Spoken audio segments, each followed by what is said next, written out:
I'm Melissa. And I'm Jesse. And this is the Reimagine Success Podcast. We're a husband and wife team who want to make a difference. Keeping up with the Joneses can be exhausting, and we can often lose sight of what we are accomplishing. We're here to reimagine success and to celebrate the steps it takes us to get there. Big or small, we want to showcase success stories that will inspire, motivate, and help propel you towards greatness in your own life. So come reimagine success with us, and let's go on this journey together.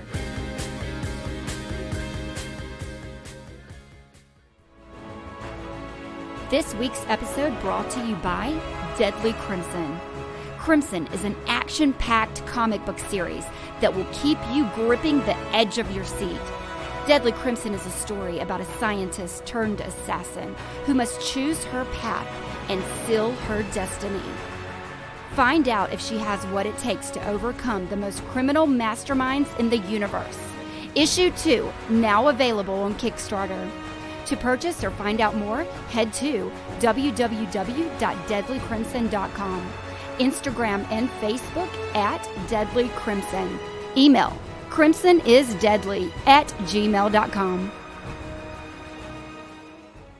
Welcome back to another edition of Reimagine Success. Hey, everybody. Hope you've had an amazing week. Our week has been just crazy. Nuts. Holy cow. So we have some exciting news to tell all of our listeners. We just bought a house. So we are so excited. It's a really fast closing date. I know everyone out there that's actually looking for houses. This market is extremely crazy. And those who are looking, just do not give up, keep going, and just, always believe in yourself that you will be able to do it. But yeah, we have a very fast closing date. We close on the 18th. So we are turning this thing around real fast. But we just want to let everybody know, when we were in the process of looking for a house, we started manifesting what we wanted. We started telling the universe, hey, this is what we need.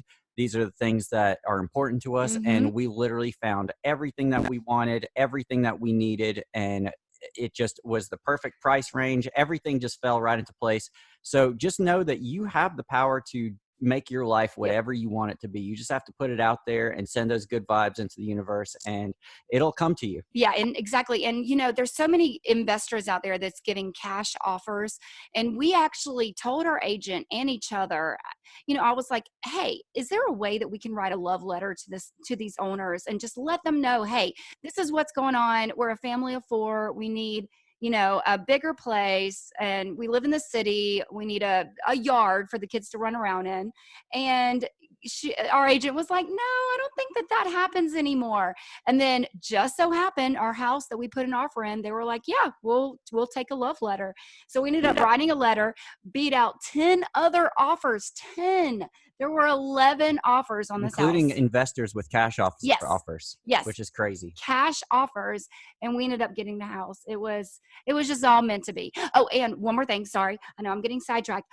But the house was surveyed. The land was surveyed on my birthday, January 28th, on my birthday by a Melissa. So I was like, this house is meant to be. Yeah, written in the stars. Written in the stars. All right. Well, with that, we are so excited to get started with our podcast today.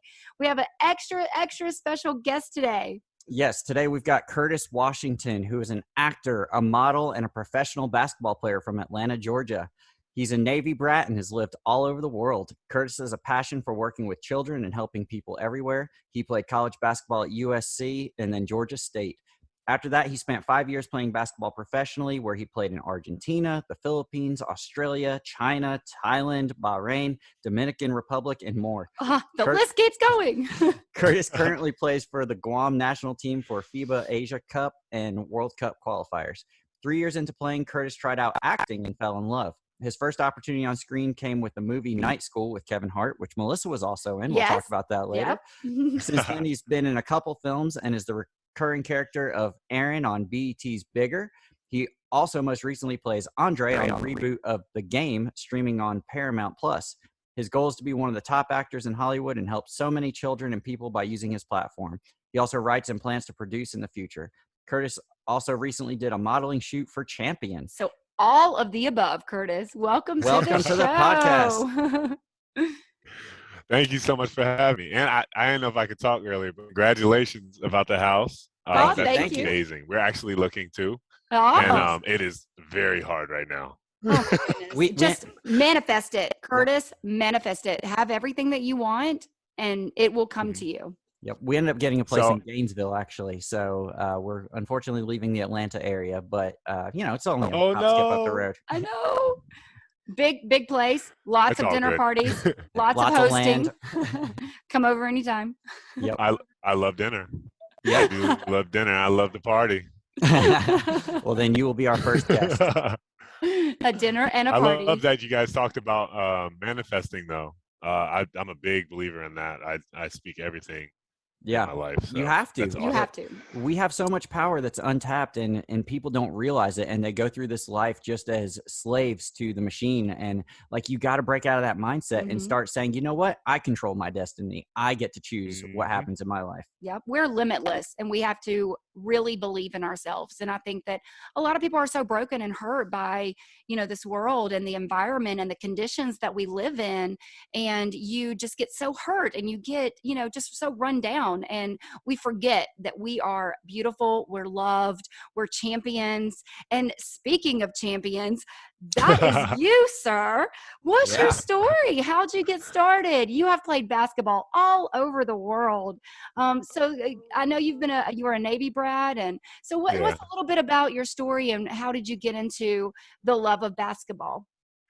man. So I mean, I don't know where to begin, but as a kid, growing up, we lived in Korea, Japan, Guam, Texas, Virginia, Illinois, Kentucky. So I was constantly moving, which I think is amazing. I think every kid, if possible, that would be the perfect scenario because Yes. I was thrown into different cultures and all different types of people when I was at a young age. So, none of that ever mattered to me. It doesn't matter to me what you look like, what any of that. And Hmm. my parents always taught us love. Doesn't matter anybody's circumstance, love. If you see somebody sitting by themselves, go sit with them, go talk to them. If you see anybody that, you know, just compliment people because you never know what someone's going through. Hmm. Yeah. They could be ready. This is dark, but they could be ready to jump off a building, and you can change their whole tide of their day, their life. Yeah. Um, That's so but yeah, true. so yeah, so we traveled around. I really wasn't even into basketball until I was in like eighth grade. I was a beast at football. I was bigger, faster, stronger than all the other kids. And eighth grade, I was probably like 5'11", Okay. maybe 6 foot. So I was tall, but not like crazy tall. Hmm. And then I came to school as a freshman at like 6'4", 6'5". So So you everybody was just like, "Yo, sprouted what up. happened?" Yeah. Yeah. And And my for our mom's listeners, 6'6" and my dad's 6'4". Oh, So I wow. had no choice. for our listeners who have never stood beside you as we have, tell them how tall you are now. With no shoes, as an actor, I try to be as short as possible. So I'm 6'9" with no shoes, but with shoes, my playing height is 6'10". And he is every bit of that. Like, Melissa and I stood next to him and just felt like little dwarfs, and he just I'm- towers. But it's not like I a feel taller actually. When yeah. I was standing by him, I'm like, oh yeah, like I can just reach my back all the way up. I don't have to slouch at all. Yeah. You really think about your posture when you're with taller people. Yep. Yeah, Yep. yeah. Normally, I'm like, I can't wear heels. With Curtis, I'm like, here we go.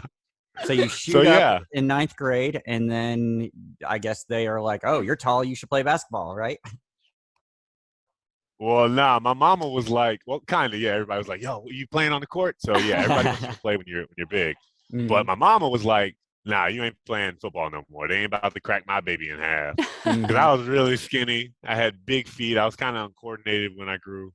Not kind of, I was uncoordinated. Yeah. And just kind of goofy. And so I tried out basketball, and from there we moved around, and I just kept getting better and better and better, and just working on my game. And I got recruited to play for USC. Mhm. Went out there for 2 years, and that was culture shock. It was Southern California, and I finished high school in Kentucky. Oh wow. So that was like a huge culture shock. I was there for 2 years, then I transferred. My grandfather was sick here in Georgia. I transferred back to Georgia State, closer to home, and played my last 2 years there. And we went to the NCAA tournament. I went with USC as well, but We went to the NCAA tournament with Georgia State, and we upset Baylor that year in 2015, Nice. where Nice. the coach fell off his chair and RJ hit the shot. Oh, It was amazing. nice. That's Yeah, it was awesome. incredible. And That's so then cool. after that, I went pro. Played all over the world, all those different countries. Yep. And I didn't even list all of them. There's just a lot. Yeah. But it was so amazing being able to just travel the world and use basketball as a Mm. tool to help people. In college, our coach, I'm very thankful for my coach, Ron Hunter, who would bring us to these different countries and with a company called, an organization, called Samaritan's Feet. Mm. Mhm. And we would get hundreds and hundreds of kids that, didn't come from the best background. A lot of them didn't have proper clothing and different things. And we would just sit them all down, wash their feet like Jesus did his disciples, and pray with them, put a brand new pair of socks and shoes on, and just interact with them a little bit, and then send them on their way with some new shoes and stuff. And that was amazing to me because, especially like all the kids, it was great to impact, but especially the little girls, because a lot of them view men as very scary. Like that's a scary thing overseas, even here in America. Yeah. And to see them see someone that's big and that they may not ever be able to like interact with, and that's just kind of goofy and loving, hugging on and laughing and stuff like that, and just showing them love, it kind of breaks that barrier down of you know seeing men as scary. And I, Right. I Yeah. absolutely love that. And we just were able to shower all those kids and people with love. And I was able to do, in every country I've been in, pretty much, I've been able to hold huge camps for kids and literally just have fun with the kids. They get to run around and I just get to play. Like, it's amazing. I don't even know how to explain it, but I remember where I was with the story. You got to remind me. No, I completely feel you there. I've dealt with a lot of organizations like Kaboom here in Atlanta. They actually help out schools and build playgrounds for schools that actually need playgrounds. And That's awesome. it's so fulfilling when you do something to help kids and really see a smile on their face, and you break down those barriers like you're doing, where little girls may look at someone who is almost 7 foot tall and be scared to death, but you're like, hey, yo, I'm just a big teddy bear, Mhm. and you break down those walls and those barriers, and it's beautiful to see that you're doing that all over the world. Yeah. And when I was, back in the day, I used to play a lot of the youth camps around the country. And, as a musician, it was cool to be able to go into these places and people would, they look at you like you're a big deal, even if you're not, and Yeah. just to interact with people on a one-on-one level and just show people, hey, we're all human. We all have talents. We all have things that we're good at. And it brings us to different places, gives us a platform to do different things. But I'm no better than you, and you have unlimited potential as well. And just, pouring into the youth of this world is just the most amazing thing you can do with your life. Yeah, they're our future. Most definitely. Yeah. Like, I try to tell people all the time. I have a lot of friends that are, celebrities and NBA players, actors, and all this type of thing. They're people. Like, Yep. people put them on this pedestal. And I mean, when we go overseas, I'm basically LeBron to them because they see me as that. So they just have to realize, just like they play video games, I play video games too. Just like I eat Cap'n Crunch, they eat the same thing. Like, we're just people. It's just on a different, scale, just a different type of life, but same people. Yeah. Right. And when you were young, when you were in 8th grade and you were doing all these transitions and switching over from football to basketball, how was that for you? Did you say to yourself, I am going to go all the way? Like, I love this sport and this is something that I want to do professionally? Not at all. No? Well, no, I mean, it's great that you're honest. Yeah. And Yeah, I no. love that. I love that so much because, people a lot of times don't know what they want to do. And it's just so inspiring that you started something and then actually look at you now. Yeah. You Yeah, fall in I love mean, with it and it changes your whole course of your life. Right. hell yeah. I mean, I've been extremely blessed. But like when I was a kid, I wanted to I first wanted to be a fighter when I was really little. Okay. And then I realized that like you might get burned. And I was like, no, I'm good.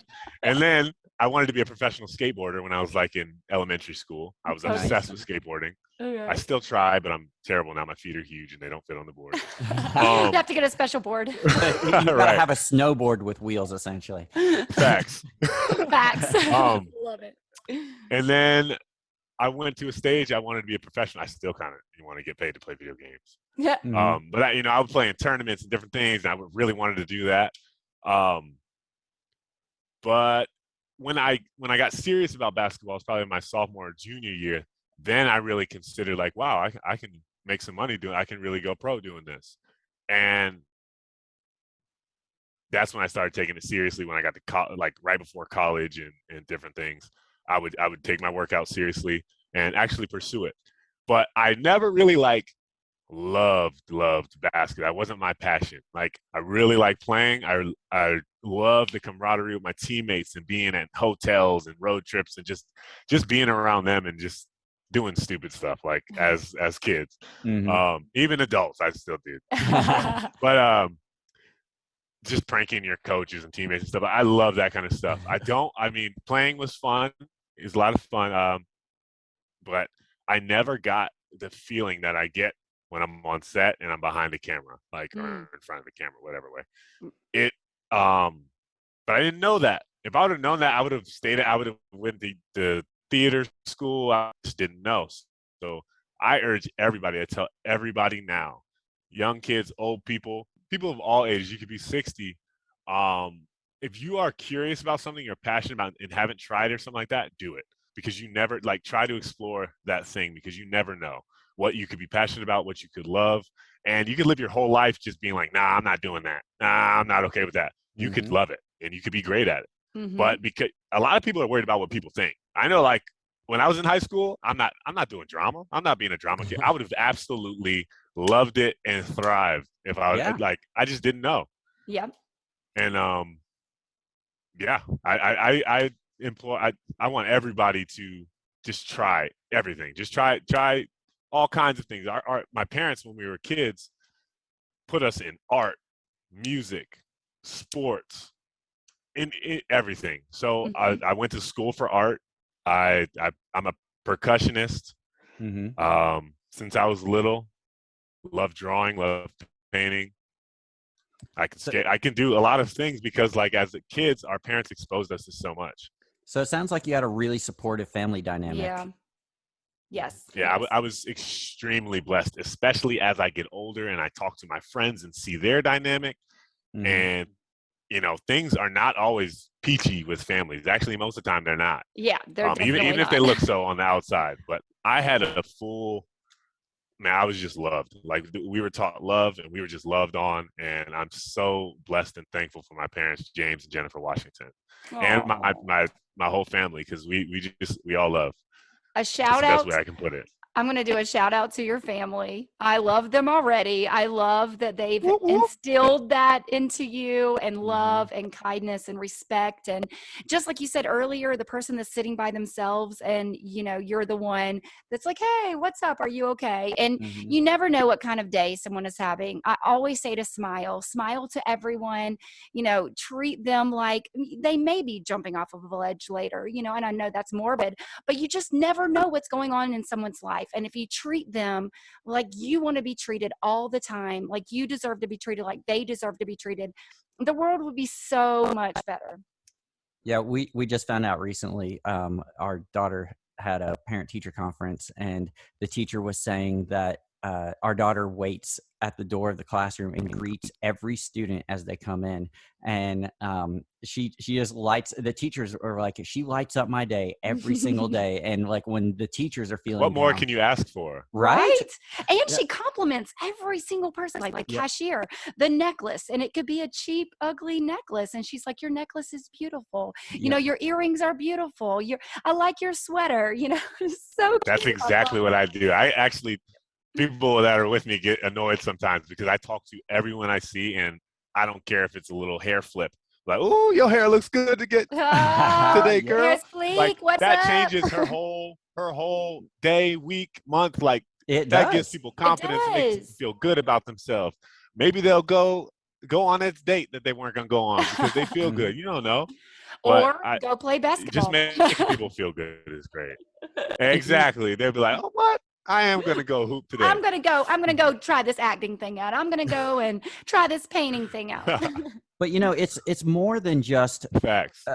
just trying to build up other people. Like when you do that, it sets a thing in your mindset, like that tells you, okay, I'm building all these people up because they're special, which means that I'm special. Mhm. And it gives you that courage to see the specialness inside of yourself, which a lot of people don't. Right. So maybe if you've got low self-esteem out there and there's something that like issues that you're struggling with, start looking for things in other people that you can compliment and bring out, and that you keep doing that, and that'll bring up your self-esteem and show you your own value and show Mhm. you that you are just as special and a valuable part of this world as everybody else. For sure. I wish more people thought like that, because all the people that are walking around here mean and just unhappy and stuff, if they flipped the way they thought, Mhm. it wouldn't be like that. And everybody, it would be a way better place. Oh Uh, yeah, it's mindset. It really is. It's mindset and how you view the world, how you view others, and how you view yourself. We mhm. have to love ourselves 100% and let us flow out so we can love everyone else. And it is okay to love yourself. It is okay to say I love me. I Right. It's love not me. cocky. No, It's it's not I'm just cocky. I love myself. Yeah. I love myself, which Mhm. means that I will be able to love you and you and you and you and you and you and you. And you and you and you. So I know that you've played basketball all over the world, and you kind of touched on it a little bit. So how have you had this culture dynamic, and how has that shaped your life, being in so many cultures, all over the world? That is an amazing question. I love that I get to talk about this. Thank you guys. Yeah. Um, so being thrown in those different cultures, one growing up and then as an adult, Yes. Mhm. one thing I've learned, the common denominator of everything is love.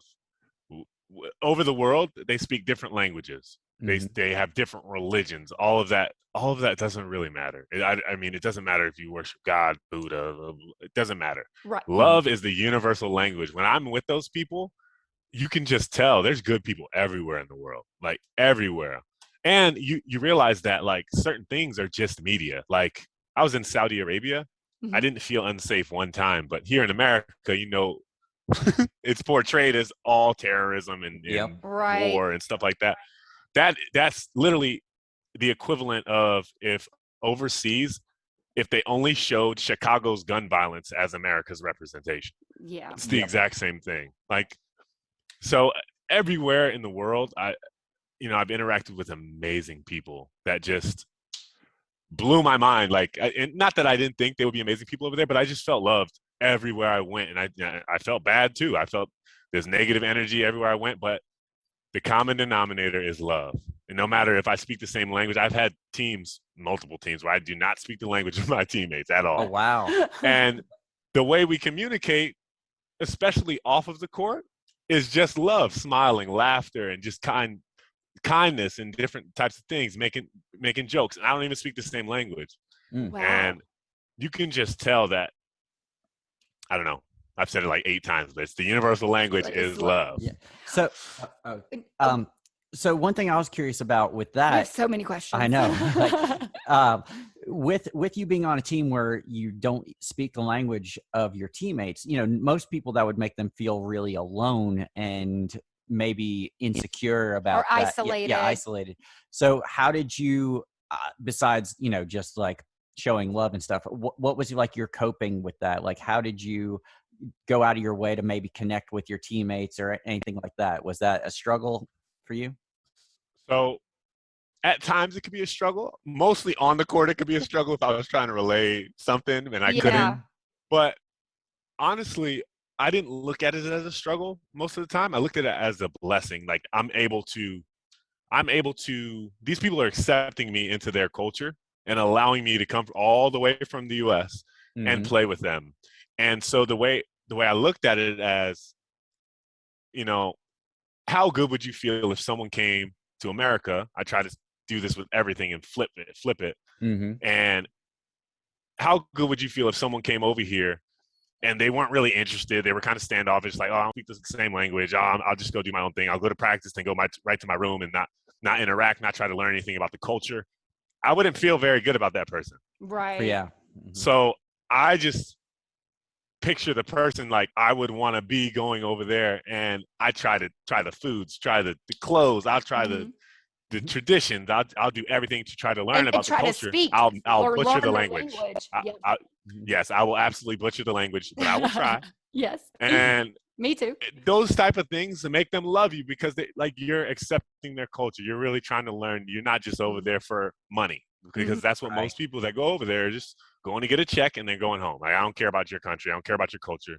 I'm from America because we think we're like the greatest or whatever. But I mean, I absolutely love being thrown in the middle of Thailand and in Bangkok, and I know I don't speak the language. Like, only a few people speak English, but I just kind of have to navigate. And also, again, that comes from watching my dad in Korea as a kid, like, go to the markets and communicate and get the food and suits made and different types of things. And we didn't speak Korean. Yeah. So I mean, I absolutely love stuff like that. I still love traveling. That's so impressive that I've gone to not as many countries as you, of course, but when you go to another country, you have to really put yourself in their shoes and try to learn their culture. And when you do, even though you're a foreigner, you are accepted, because you're not a typical foreigner where you're just there for photos or the experience. You're there to really learn from everyone in the world, because really, aren't we just one in this world trying to create experiences that help each other grow? So every time you travel and every time you learn, I bet it's more difficult trying to tell them to shoot the hoop or pass you the ball than it is, to say you want to have a drink later. 100%. Drinks and food and all that, like going to hang out, that stuff is easy. On the court can be a little tough at times trying to relay messages, but Curtis even like, that, throw me the ball, throw me the ball, throw me the ball. The round thing. But yeah, Arms. like what you're saying with the religion thing, I don't want to get too much into religion or anything, but we're people. Right. We're all the same. There's no different. Like, there are differences, which are actually a great thing, that we're different cultures, different styles, different all this stuff. But we're people. Right. And the only reason, like, if people get mad when I say this all the time, but it's true. Like, the only reason I'm a Christian or I don't, whatever, I'm Christian and not Muslim, is because I was born in America and I wasn't born in Saudi Arabia. Right. Yep. Right. If I was born in Thailand, I'd be Buddhist.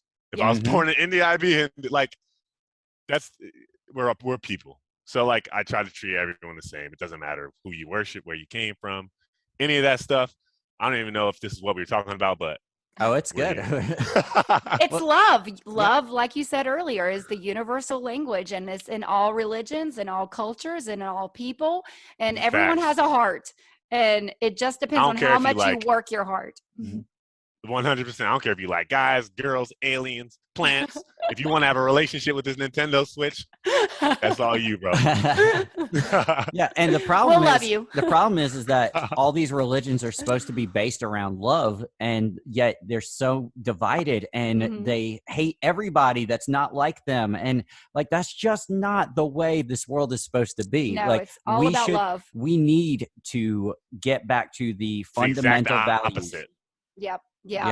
Yeah, it's not about division. It's about all of us being one together and learning and growing from each other, because we all have different experiences and we all have something to share, and we all have beautiful, beautiful gifts that we can give to the world.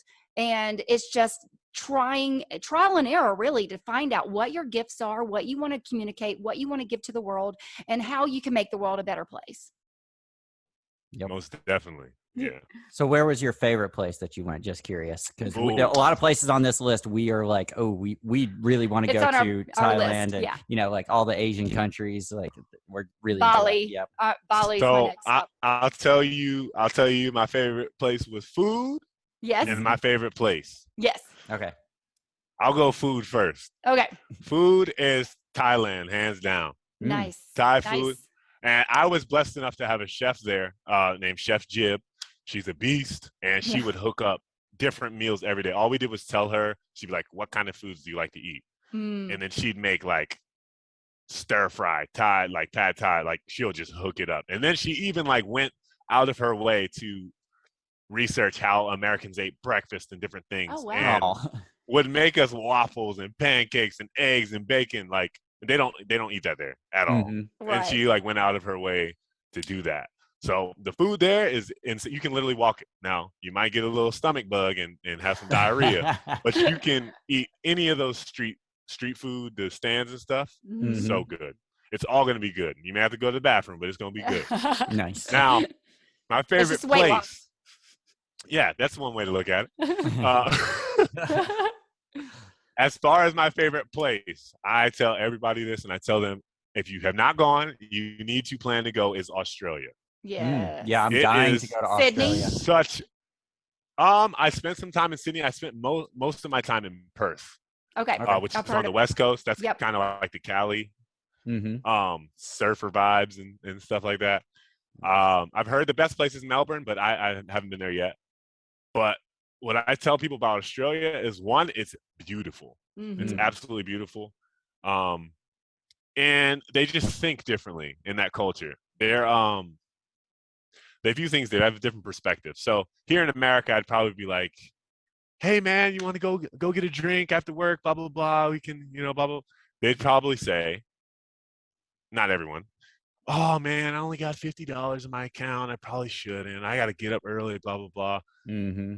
Ask an Australian, hey man, you want to go get drinks after work? I got $50 in my account, mate. Where are we going? Where we going? What They we gonna drink? way differently. They're like seizing the moment, kind of. Yeah. That's cool. Yeah. Where we going, mate? Like they're about experiences, and they don't worry too much about work and different things. Now, don't get me wrong, they got their problems too, if you look at their history. But it's just a beautiful place to be. Also, New Zealand. I'm a huge Lord of the Rings fan. Ooh. And everywhere you look in New Zealand, you feel like you're either in Game of Thrones or Lord of the Rings. Like, Yeah. it's insane. Yeah. I mean, all of those places are beautiful, and we are definitely heading out to everywhere. Like, we have a plan, and we've put together a goal and a plan, and like we were saying earlier, manifest it, and manifest even your vacations, even your trips around the world. You just manifest it. Yeah, we just the other day said 2023 we're going to do a big European vacation. We're going to start planning it now, and we're manifesting that. And we're also looking at a couple other different places that we'd like to go in 2023 as well. So like these are things that you have to put out there. Like you can't just one day say, all right, we're going to do this vacation in a month or so. You have to plan these things, and you have to put it out there and get it ready for it. So we're already putting it out there, big trips around the world. Hell yeah. And through all those travels, whether I know you won't go to all the places with your kids, but the one places you take your kids, they'll never be the same. They'll be so much better because you're taking them there. I promise you. Coming from a kid that had to do that, it changes their whole perspective. And they're already loving kids, it sounds like, but it'll just bring them even more. So speaking of kids and your parents and your relationships, how has traveling all over the world like you have, and playing basketball, now movies and film sets, how has that affected your relationships and your friendships? I would say mostly in a positive way. I've Yeah. created so many friendships and connections, and I pride myself on my networking skills. Like if you throw me in, you could throw me in, and this sounds stupid, but you throw me in a room with a bunch of racist people, and by the end of the time, we're going to be best friends, and they're going to be looking at life completely differently. Aw, So I love that. I pride myself on being able to go into any environment and interact with anyone, whether I agree with them or not, and just love them and treat them like a person. Like a human being. But there are negatives, and it was really tough in college. Right after college, I went pro for the first time, and I'm still with my girlfriend, Sydney. But that long distance, I wouldn't wish that on anybody. That sucks. It's terrible. Yeah. So now that I'm acting, we don't have to deal with that anymore for too long. If I'm filming outside of the state, it's a few months, and it's not always. A lot of things filmed here in Atlanta, so I'm good. I don't have to go anywhere. Right, Yeah. right. The film set here is huge. Amazing. Yes, yes. So now you've done basketball, you've done acting, you've done modeling. What's your favorite out of all of those? So by far, 100%, Acting? there's no contest acting. Yes. I get to play different characters. I get to bring different characters to life, and I get to affect. It's way bigger than me dunking and people going in the crowd. I get to literally, people are sitting on their couch all around the world, Mm-hmm. and I get to bring emotion out of them through a screen. Like I'm literally all over it's such a cool concept, and I'm so blessed to be able to do it. And you can make people cry, laugh, be happy, be sad through the character in your performance. Yeah. And that can touch people's lives. I know I've connected with characters my whole life, and I know people do. So like, to be able to do that is I'm so blessed and thankful, and I cannot wait to just keep going up and get to a bigger stage, because my ultimate goal, obviously, I want to be an Avenger. I want to be in DC. I want to be at Star Wars. I want to be in all that. Deadly Crimson. I would love to see you as a superhero. I actually would really like to be someone they have to fight. I would love to be a villain that the Avengers have to fight. Because all those actors are like right here on me. So that would be really fun. But even bigger than that, what I would love to do, like That's So Raven. I don't know how old you guys are, but I love That's So Raven. And I would get so excited when her dad would come on the screen and he was goofy and lovable and stuff like that. That is my dream role on a Nickelodeon or Disney show, just to be that goofy character that comes in and makes people smile, especially kids. That would be my dream. Oh man, I see you already doing that show. Just keep saying it over and over again and it will come. Oh, it's going to happen. And speaking of that, like I know COVID has taken the acting world a little bit different. So you don't, now the audition process, do you still go in front of casting directors, or is most everything on Zoom now? I'd say since COVID happened, I've flown out to Cali to get in front of directors and stuff. But other than that, here in Atlanta, I have not gone in person one time since COVID started. Yeah. Everything's taped, and I like both. So I really like tape. You can get it how you want it. You can make certain plays, and there's nobody in the room, so you can, you're comfortable. But I also really like in person. I get to interact with them and laugh and smile and talk and just be a human with them. Whereas if you're looking at a screen, you can't really see my personality, what kind of person I am. You can't see any of that stuff. You're just seeing the performance. Right. So I try to put that stuff in. I try to throw it in there once in a while, some goofiness and stuff. But because you're incredibly charming. I don't mind it. And it would be hard to. Well, thank you, brother. it would be hard to portray that charm in just an audition. Like so, Curtis, we met you at a party, and we were a little out of place. At our friend Angel. Angel McCautry's party, and it's all like basketball players. Angel's amazing, by the way. Yes, she was awesome, so stinking cool, and we instantly connected with you, and just your whole personality and your vibe like changed my whole perception of being at the party. Because I'm outgoing, but only after I get a little bit comfortable. I'm an introverted extrovert, I think. And so like you helped me kind of open up at that party and get me out of my shell a little bit, because you were super welcoming, super engaging, and like, like I said, just charming. Like you're a great guy, and we really connected with you. So like I can see how that would almost be something. Hey man, you might have to, y'all might charm me.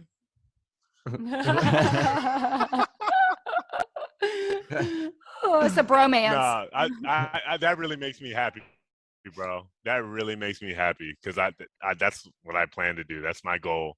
It's just to make people comfortable, make people happy, let them be themselves in any setting. Because people are cool. You guys are cool, and you're so different than I am. I don't know. It's cool. Yeah, that's awesome. Okay, so speaking of that, Night School was your first production. Oh God. So what was that like? okay, your very first day on set, and it was probably not the first day of your script. It was probably something random, like towards the end or the middle or wherever it starts with your character, because they don't go in order when they film. So what was it like your very first day on night school, and you had to go in there? Was there extras? Was there a lot of people on set? And how did you feel about it? Great question. Well, I'm going to go even before I got on set. Okay. So I was playing professionally. Love it. I was having fun playing around the world. And my manager, who you met at the party, Rhonda, Yes. Rhonda Very Marie, sweet. Goldie She was Bell awesome. Management. Yep. She's amazing. She brought this to my attention. I had told her, yeah, I have a little interest in acting and stuff, but I wasn't really all in. I didn't really know. And so she was like, I got this audition for you. I submitted. Please show up at this place and do the audition. So I was like, all right, I'll do it. So I was excited because I've never done anything. And I show up to the spot, and it was George Pierre. And Yep. I walk into the room. His assistant Christy was there. She brought me back to the back, and I'm standing in there, and I don't know anything. I don't know anything about acting. I don't know anything about anything. And they're like, George is like, all right, can you slate for us? And I'm looking at them like, what's a slate? And then he looked at me kind of crazy, and he was like, your name, height, where you're located, all that stuff. So I was like, oh yeah, okay. So I did it, and then they're like, all right, you ready for the scene? And I was like, I cannot believe this happened. I was like, do you guys have a script for me or something? And I didn't realize that Rhonda had attached the sides to my email. Oh my gosh. I didn't know that was a thing. I thought you went in and they gave you a script and then you just read it to them. Like, I didn't know. I knew nothing. So I'm like, do you have a script for me? And he's like, I see the frustration on his face. And then he's like, can you handle him? And then he leaves. Oh my gosh. So he leaves. And then Christy's in there with me. But when he was walking out, I was like, well, I ain't get this. So as he's walking out, Christy's like, it's okay. Here are the lines. Read over it for a minute, and then we'll shoot it. And it was easy. My lines were with Kevin Hart, and it was like 3 lines or something like that. So we did it, and then she shot me. She was like, all right, let's try it this way. I did it a different way. She was like, all right, thank you so much. I left, immediately called Ron and was like, yeah, I don't think I got that. That was bad. He walked out of the room. The next day, they were like, that night, maybe it was the next day, Ron was like, would you be willing to shave your facial hair? I told them yes. And at this point, I didn't know it was Kevin Hart movie. I just thought I was auditioning for something. So I'm like, yeah, I'll shave my facial hair. And then she calls me like late that night and was like, I think the next day, and she was like, hey, Kurt, you just booked a Kevin Hart movie. And I was like, a Kevin Hart, what? And then so I'm freaking out. I'm like, what? This is crazy. And I still don't know anything about acting. Like, even when I booked it, I didn't know anything. I didn't know it was a different art, and I didn't know people. You got to study when acting. Like, it's an art. It's a different language. It sure is. So after that, I booked it, but Rhonda was like, I want to see if this is something you would even want to do, because you're going to do this. It's going to be really cool. You're going to get to do a movie with Kevin Hart, but you might not want to do it anymore. So I'm going to put you in class. So she enrolled me into a class. I was kind of unsure. I was like, whatever, I'll go to the class. And it was Tom Scott's Actors Gym in Buckhead. And after one class, I called her and I was like, I am in love. I absolutely love this. And at that point, I still didn't know the extent to which I loved it, because I just kept learning and learning and learning after that. But so I took that class. I was in class constantly. We filmed.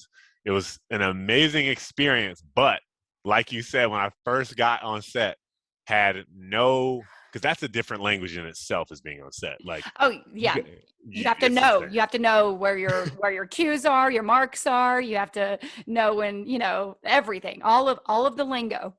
All the lingo. They were like, okay, we're gonna block this, block that. I'm like, I don't know what any. Like, I had learned some in class, but until you do it, you don't really know what that means. Like, I know blocking is positioning, but I didn't realize they're like, okay, come here. I'm going to put your mark down, stay on your mark and stuff like that. And it was cool getting to learn. Like I didn't have any like hiccups or anything like that. I was just intimidated because I'm with Kevin Hart, Tiffany Haddish, Rob Riggle, like Ben Schwartz, like. Hang on just a What? second. I'm Hang so on, come sorry. here. Our son Come here. put something in his nose and now it's stuck. Oh, poor baby. Why You are you got- putting stuff in your nose? Why are you putting stuff in your nose? That's a Come really here. bad idea. What is that? You put an earring in your nose? Is this to your Barbie doll? No. Is this to your Barbie doll? Don't you want kids? Okay, take that back in there. Buddy, come here. Give me hugs. Don't put anything in your don't put anything in your nose, okay? Ever. Ever, okay? You okay? You're okay. That All place is reserved for boogers. Curtis said that place is reserved for boogers. Okay, only. Okay? All right, go back in there. You're okay. All right. You're okay. We'll be done in just a little bit. We're almost done. Sorry. That's incredible. No, I deal with that stuff all the time. So I didn't tell you guys. I'll go back to the set, but with a doll earrings up your nose. actually not that. Slightly different, but I almost kind of want to leave this into the podcast. It was freaking hilarious. Might as well. Yeah. This No, is I real love it. life, people. I think it's great. Real life. But when I'm not on set filming, I work with the fifth graders that love it. So Okay. I get all that, like all kinds of not earrings in the nose, but I get all kind of crazy requests. Oh, you're ready to have your own kids. I take it. Well, no, I like to call those things birth control. I love it. Smart so man. much. Smart man. So love You it. deal with other people's kids. You love on them. You have fun with them, and then you're like, bye. Yeah. Okay, bye. But Curtis, that is making the biggest difference. Sometimes your heart and your love is there to really impact a lot of kids who may not have love and respect and, wisdom at home. And you're able to give that 100%. a little bit to them in small amounts. And over time, it'll be greater and greater and greater. That's exactly what we want to do. We want to just get bigger and bigger where we can, help kids. And they're our future. They're our future generations. And if we can't love on them and show them how to be wonderful, amazing human adults, then, I don't know what we're doing. That's what we need to do. Well, let's do it together. Let's do it. I'm with it. Speaking of which, so you work with a lot of kids in a lot of different capacities. What are some of the things that you're doing currently that maybe other people could get involved with and help out and, jump on board? Like, what are some of the things that you're doing where you can see that, people need to get plugged in? Definitely. So I work with the kids that love it. And then I throw huge camps. I go to the Children's Hospital of Atlanta and volunteer. And really, that's the one thing I want to tell people. Anybody can do that. Like, go sign up to be a volunteer and go play with those kids for a day. It'll change your life. Like they will, you're literally Superman to them. Like you're literally LeBron, I don't know, Will Smith, Denzel, you're everyone to them. And it changes their whole life. They're going to talk about the moment that they interacted with you for the rest of their life. So like you were saying at the kids that love it, bringing them love that they may not be getting other places. I also, one of the main reasons I know that God put me there is to bring them perspective with love, because those kids don't even, Lovett's a very, very, very rich school. And those kids don't even know how the rest of the world lives. Like they think every kid has a nanny. And I try to tell them like, nah, my mom and dad were a nanny. There was no nanny. Like 95% of kids in the world don't even, the idea of a nanny is foreign to them. Yeah. So just bring it. And then you never know what, and I don't want to get into politics and stuff, but you never know what they're hearing at home with everything that went on the past few years and what their parents may be saying about Black people, about this, about that. Like, I'm trying to, just like overseas when I'm breaking down the barriers, it's the same thing. Like they interact with me and they're like, Mr. Washington's not like that. Well, he doesn't, he's not like that. So why? So that's why I'm there, is to show them love and just kind of like show them that like everything they're hearing is not that ain't it. So that I they can love make it. their own choices and treat people the right way. So Yeah.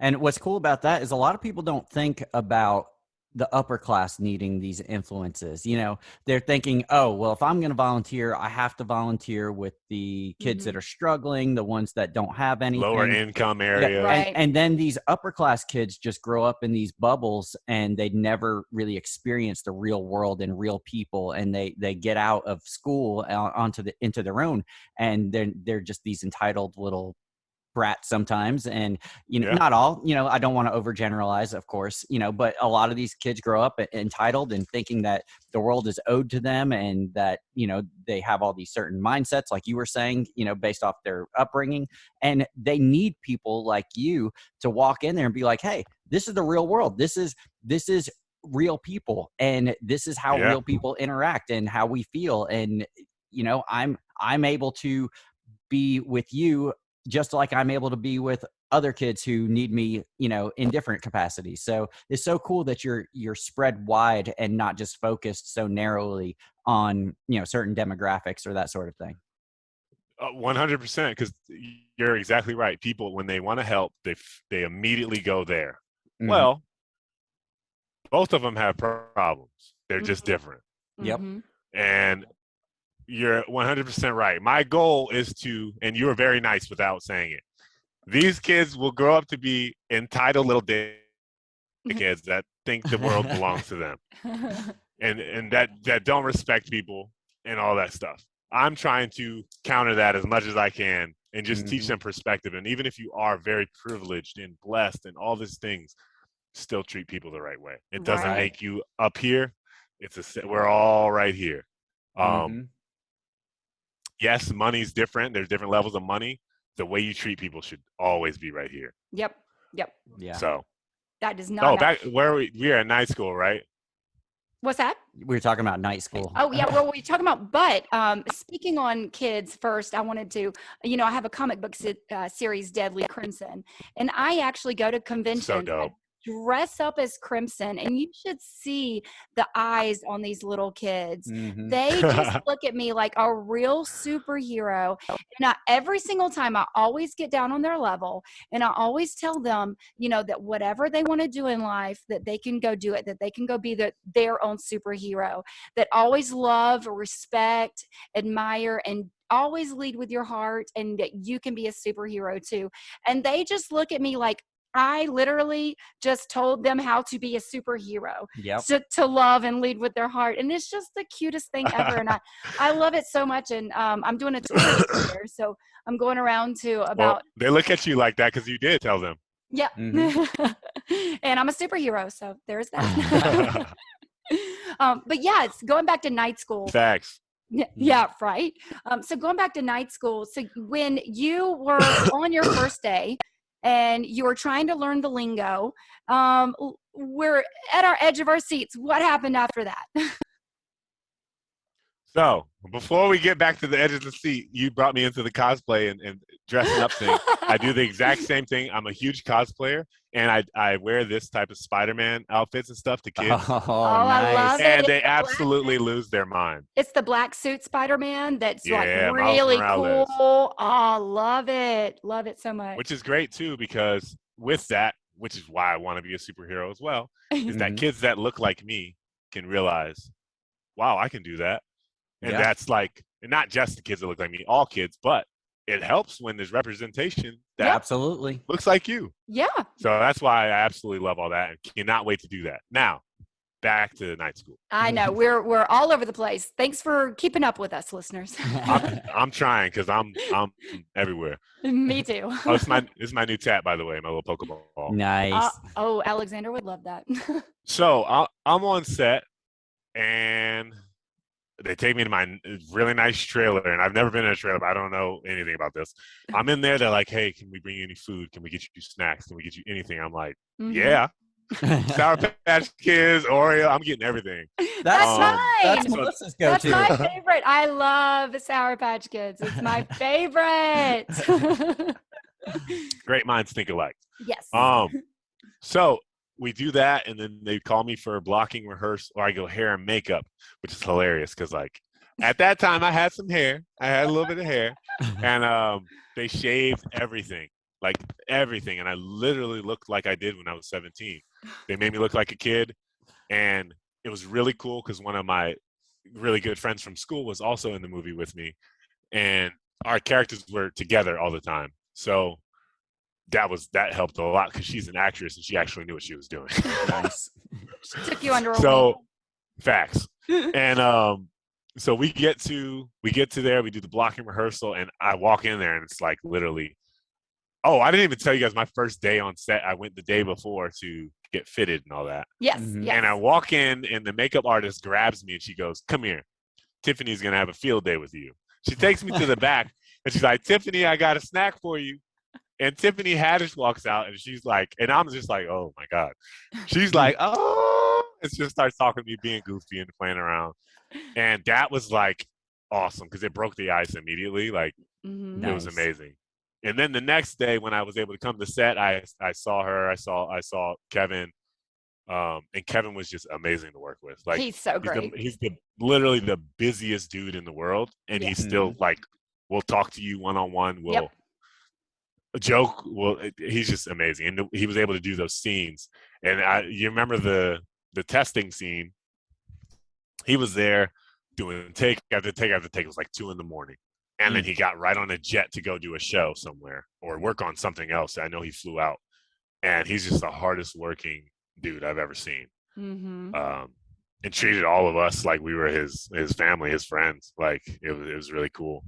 That's awesome. And I'm a huge John Ralphio fan from Parks and Rec. Nice. Mhm. So Yes. I got to chill it with Ben Schwartz. That was amazing. So Yep. that was very cool.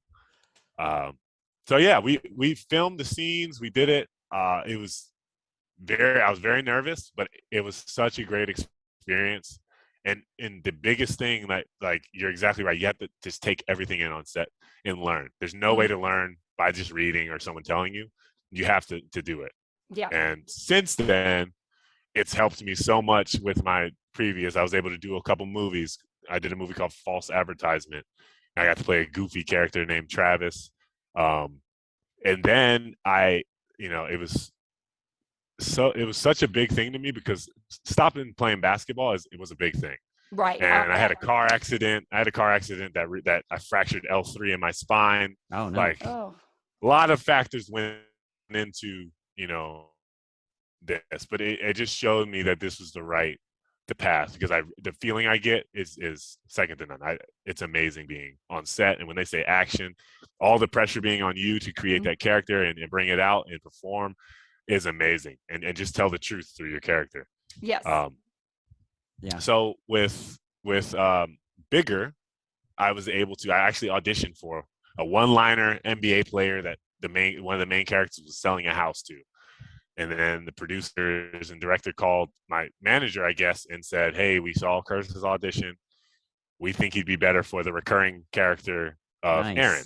Yep. So that was like, you hear about those in class, you hear about those crazy stories, but it literally happened. And I was just so thankful and blessed. And it's kind of cool. I don't know, just getting to tell those stories that inspire people to really keep at it. And this could happen to anyone. This literally is not just to me. It happens to all kind of people. And I was able to I went from being one line on a couch to 9 out of 10 episodes. So that was mind blowing. Yeah, it was insane.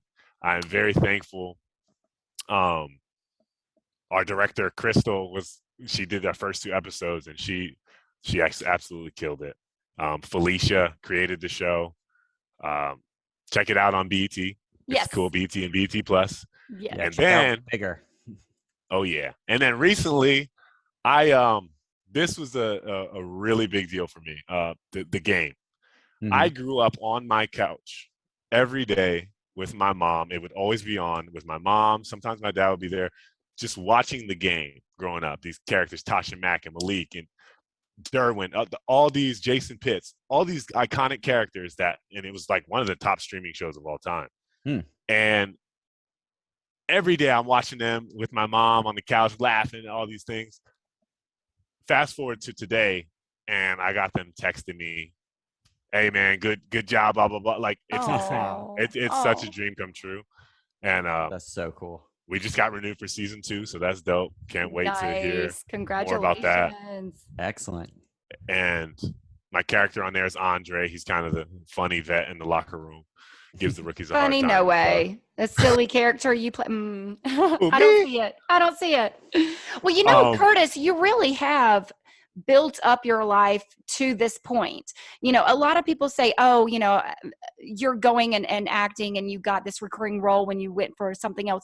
But if you think about it, you have been putting so much into your career.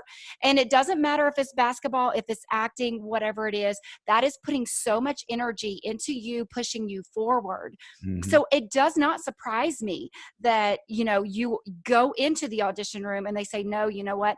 I think Curtis should do this and reoccurring, and he's going to get a bigger role, and then he's going to be lead, and he's going to be the A actor. And you have done that yourself over your lifetime of your career. You are pushing yourself that way. So and I just see, want to let you know that you are doing all of this and that you are amazing and you're so loved and you are doing it. thank you so much. And see, I'm so glad you said that, because everyone always, especially with acting, like Yes. it's with anything, but especially with acting, everyone always sees your wins. They see you Right. booked this, so they see you did that. Yeah. They don't see the hundreds of auditions I turned in that I didn't get. They Right. don't see the ones I really wanted and I got called back and I got pinned and I got put on hold, but I didn't get. Yep. Like, they don't see any of that. They don't see the hours in class. They don't see Yep. me doing private studying. They don't see private coaching. They don't see any of that. They see, oh, he booked this. I want to try that. I want to do that. Like, but I'm so glad you said that. It's all about the journey. Like, It is. everyone you looked at, not many people were just handed things. Like, Mhm. when you see they worked. You don't know what they did. You don't know what they sacrificed. You don't know what. You have no idea. So And that's I why just you try just have to to talk to someone. You have to learn facts. Yep. what was your struggles. And speaking of that, what has been your struggles? Not Mhm. just through acting and auditions but through basketball, through your career. What do you feel like your biggest struggles have been? I faced a lot of adversity throughout all of it, and that would be injuries. Injuries were like that's everything. If you're an athlete, Yeah. like Mhm. when you're injured, it all shuts down, and you really can't do the thing that either is paying you or that you love or that is your whole life. Really, you can't do it. Yeah. And with acting, it takes a very strong, it takes a Yeah. very strong person A to thick constantly skin. be rejected. Just Yep. no, Yep. no. Mhm. Oh, you're too tall. You're this, blah, blah, blah, blah, Yep. blah, all those kind of things. And the too tall thing, I'm so glad that I'm so blessed and thankful that I've been able to book the things I have, because it's just showing people that you can film bigger people in film. You just have to Mhm. change it up a little bit. Like, it is possible, but a lot of directors and stuff are scared of that. They're like, how Mhm. are we going to put him in the shot? Blah, blah. You can make it work. So, There's Apple boxes for that. Mhm. and see, it was really cool. I just did a commercial for the North Carolina lottery. Mhm. Everyone I've done a scene with, usually my love interest has to be on the Apple box. Yep. For certain scenes, like if they're doing a close up of just us and we're kissing or doing some talking intimately, she needs to be on the Apple box. Yeah. But if Exactly. we're walking and stuff, it's fine. Yeah. This commercial, they put me on an Apple box Oh, to wow. look even bigger. And I told them, I was Nice. like, I have never in my life been on an Apple box. I'm so happy right now. That's so awesome. And I was just like towering over this dude. And it was a basketball commercial, and it was really fun. That Nice. sounds amazing. I can't wait to watch it. So, Me too. I haven't seen it. Isn't that the worst? Like, you film something and then you're like, when can I see it? Can send it And over then it'll to come me. out, and they won't even tell you. And I'm like, I know. And you're like, and so, no, the worst is your friend will call you and be like, hey, I saw you on TV. Did you record it? No, but you were No. great. Mhm. So my favorite part of the podcast is celebrating success. That's what we're all about. So what recent success have you had that you'd like to celebrate right now with us? Big or small? I mean, honestly, we just talked about him. Really, the champion thing was really cool. And Yeah. that's here we go. Oh yeah, we didn't really get into Yeah, I that. was like- Which for me, I think this is hilarious because I was telling Melissa earlier this morning, I was like, when I was a kid, Champion was the Kmart brand that all the dorky kids wore. Like that's what I wore because I couldn't afford Nike, and so I had to wear Champion. And now it's the cool brand that all the kids are wearing, and it's like you have no idea. Like that was the joke when we were kids. Things all come back around. So Yep. Champion, New Balance, those type of brands that like only my dad would wear. Right.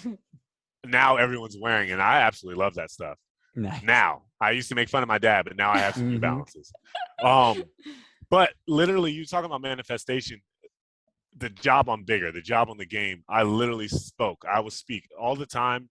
Randomly, I'll say, I'm about to book a huge TV role, and it's Yep. going to help me change a lot of lives. Love I'll it. say stuff that. Yep. And before the Champion job, 2 days before, I said I saw some modeling type of thing on Instagram, and I was like, that's dope. I'm going to model for Nike, Champion, Adidas. I'm going to model for multiple brands. And I said Champion. Mhm. 2 days later, Rhonda calls me, and I have to send in that audition or whatever, and they book me.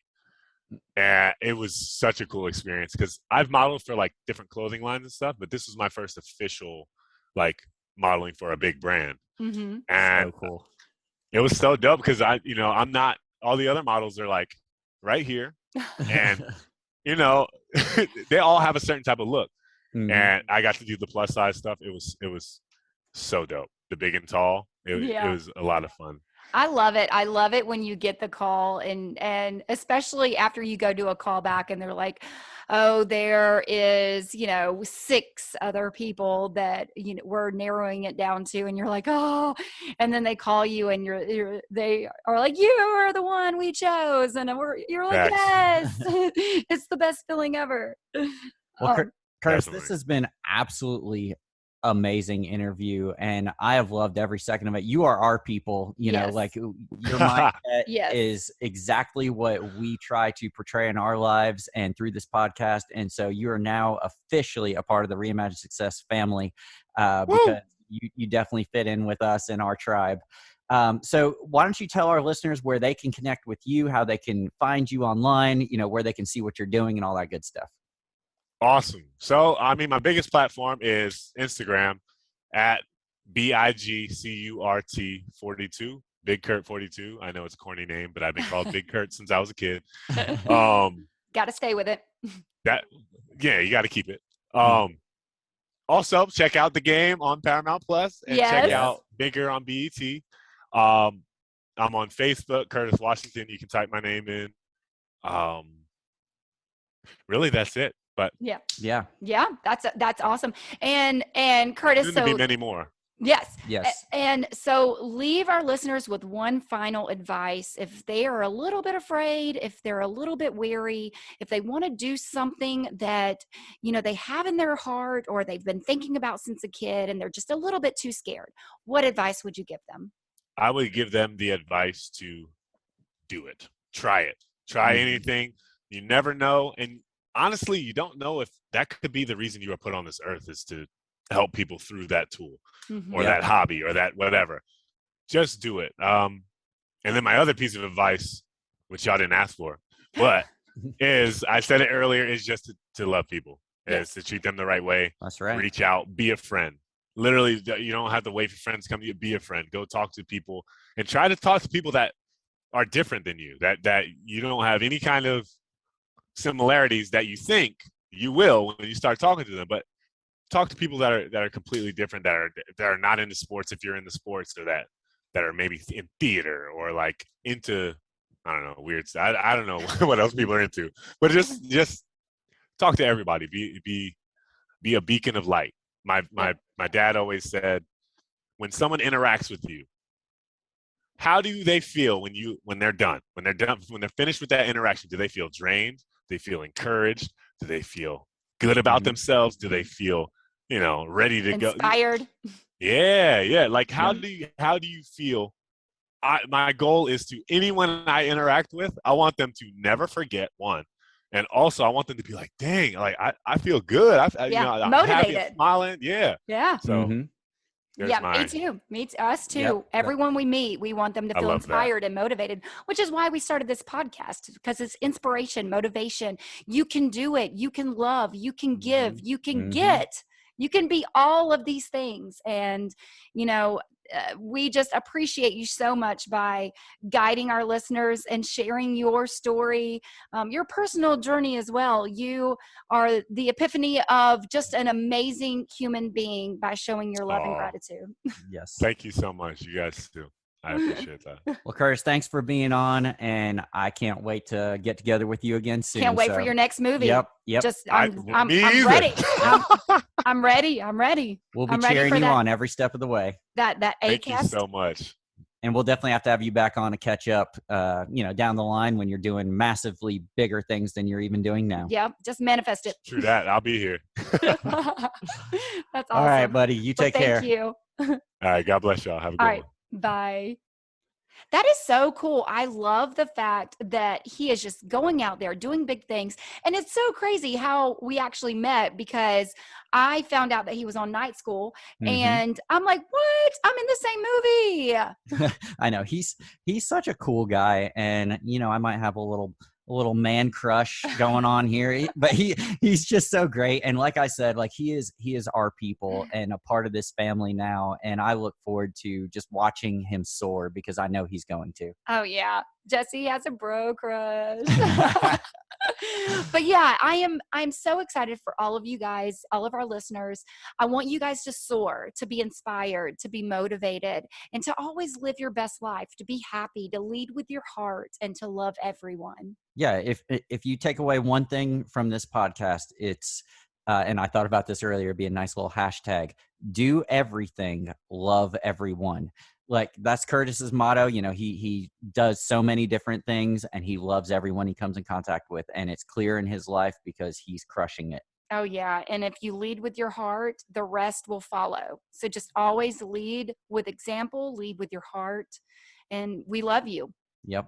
And with that, this has been a Creative Global Entertainment production.